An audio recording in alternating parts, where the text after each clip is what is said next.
Assalamualaikum warahmatullahi wabarakatuh. Nama saya Lala Delia Hardela. Saya dari Prodi Manajemen kelas Perpajakan C. Di sini saya akan menjelaskan tentang perkembangan pajak yang ada di Indonesia. Mungkin langsung saja ke pembahasannya. Pajak sudah dikenal sejak ratusan tahun atau lebih 10 tahun yang lalu. Konsep pajak pada masa itu jauh berbeda dengan masa sekarang. Perkembangan pajak di Indonesia semakin meningkat dari masa ke masa, dan hal tersebut dapat dilihat dari semakin tingginya target penerimaan negara yang diharapkan dari sektor pajak. Lalu bagaimana sih perkembangan koperasi di Indonesia dari masa ke masa? Saya akan menjelaskan beberapa periode yang dilalui oleh perpajakan Indonesia pada saat itu. Yang pertama ada masa Orde Lama atau setelah kemerdekaan. Nah, pada awal kemerdekaan, pajak dan bea masuk sangat sedikit sehingga pendapatan pemerintah semakin tidak sebanding dengan pengeluarannya. Hal ini disebabkan oleh kondisi ekonomi yang buruk, sehingga dalam penerimaan pajaknya pun jadi kurang maksimal. Sehingga kas negara Indonesia menjadi kosong pada saat itu. Nah, sistem perpajakan Indonesia yang digunakan setelah proklamasi kemerdekaan RI ternyata sebagian besar masih merupakan sistem perpajakan warisan kolonial, di mana sistem perpajakannya masih ada yang eksploitatif dan menindas terhadap rakyat. Selanjutnya kita beralih ke masa Orde Baru.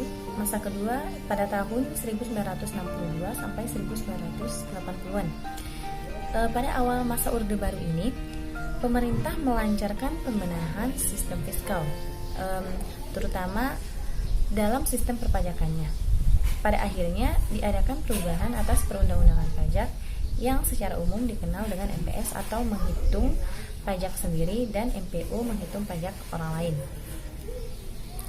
Nah, pemerintah saat itu merealisasikan kemajuan pembangunan dengan meningkatkan pemasukan atau penghasilan melalui pembaruan kebijakan landasan ekonomi, keuangan, pembangunan dengan mengubah sistem perpajakan, yakni perbaikan administrasi perpajakan dengan disertai usaha intensifikasi dan ekstensifikasi pungutan pajak, perubahan tingkatan pajak, dan perubahan struktur pajak.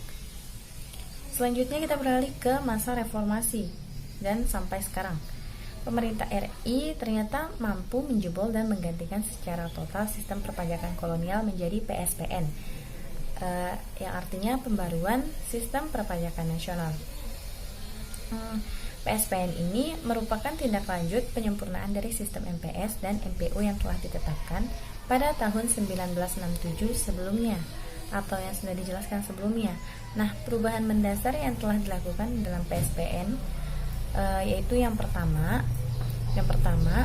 pola pemungutan sebagai bentuk perwujudan peran serta warga negara dan anggota masyarakat untuk membiayai pembangunan. Nah, kedua, sistem pemungutan pajak official assessment berubah menjadi self-assessment yang merupakan sistem di mana masyarakat sebagai subjek pajak berperan aktif dalam menghitung, membayar, melaporkan utang pajak, serta mempertanggungjawabkannya. Lantas yang terakhir atau yang ketiga, selanjutnya dalam PSPN fasilitas diberikan secara menyeluruh dan merata melalui penurunan tarif, penyederhanaan prosedur, serta peningkatan kepastian hukum dan pelayanan. Maksud utama PSPN ini pun adalah dalam rangka peningkatan jumlah wajib pajak. Nah, prasarana mendukung PSPN telah dilakukan melalui usaha penerangan, pelayanan, pemeriksaan, dan sistem informasi serta law enforcement yang dilakukan secara berkesinambungan. Mungkin itu saja yang dapat saya sampaikan dari perkembangan perpajakan yang ada di Indonesia. Semoga dapat dimengerti, dan terima kasih atas perhatiannya. Assalamualaikum warahmatullahi wabarakatuh.